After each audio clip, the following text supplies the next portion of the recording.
ஜீவநீரோடை ஊழியங்கள் வழங்கும் இதயத்திற்கு இன்று ஒரு சிந்தனை. தேவ மகிமை. மகிமை நிறைந்த தேவன் ஒரு மனிதனோடு வாசம் செய்வார் என்றால் அந்த மனிதனுடைய வாழ்க்கையிலும் அந்த மகிமையின் பிரதிபலிப்புகள் வெளிப்படவே செய்யும். மகிமை வெளிப்படுதல் என்றால் என்ன? சாதாரணமாக உலக மனிதர்களிடம் எவைகளை காண முடியவில்லையோ அவைகளை நம்முடைய வாழ்க்கையில் பிறர் காண வேண்டும். சாதாரணமாக ஒரு மனிதனுடைய வாழ்க்கையில் எவைகள் கூடாதவைகளாக எண்ணப்படுகின்றதோ அவைகள் நம்முடைய வாழ்க்கையில் நிறைவேற வேண்டும். இதுதான் தேவ மகிமை நம்முடைய வாழ்க்கையில் வெளிப்படும் அனுபவம். சமுதாயத்தில் சாதாரணமாக மக்களிடம் அன்பு, உண்மை, நேர்மை, தாழ்மை, பொறுமை, இரக்கம், அர்ப்பணிப்பு, இச்சையடக்கம் போன்ற நற்பண்புகளை பார்க்க முடியவில்லை. அவர்களால் ஒரு பரிசுத்தமான வாழ்க்கையை அல்லது சரியான ஒரு கொள்கை சார்ந்த மேன்மையான வாழ்க்கையை வாழ இயலவில்லை. ஏனென்றால் தேவன் அவர்களோடு இல்லை. எனவே தெய்வீகமாக எதையும் அவர்களிடம் எதிர்பார்க்க முடியாது. ஆனால் தேவன் நம்மோடு இருப்பாரானால் ஜனங்கள் எவைகளை பிறரிடம் பார்க்க முடியவில்லையோ அவைகளை நம்மிடம் பார்க்க முடியும். ஆபிரகாமோடு மகிமையின் தேவன் இருந்தார்.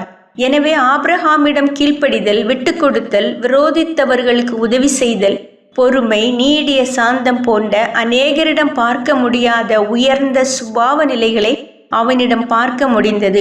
யோசேப்பு ஒரு சாதாரண அடிமையாகத்தான் எகிப்தில் இருந்தான். ஆனால் அவன் பணிபுரிந்த வீட்டில் அந்த எஜமான் அநேகரிடம் பார்க்க முடியாத உண்மை, உத்தமம், கடுமையான உழைப்பு, நம்பகத்தன்மையுடைய வாழ்க்கை ஆகியவற்றை பார்த்தான். ஆகவே இவர்கள் தேவனோடு இருந்த காரணத்தினால் மற்றவர்கள் அவர்களிடம் விசேஷித்தமானவைகளை காண முடிந்தது. இதுதான் தேவ மகிமை வெளிப்படும் அனுபவம். ஜனங்கள் உங்கள் நற்கிரியைகளை பார்த்து தேவனை மகிமைப்படுத்த வேண்டும் என்றார் இயேசு.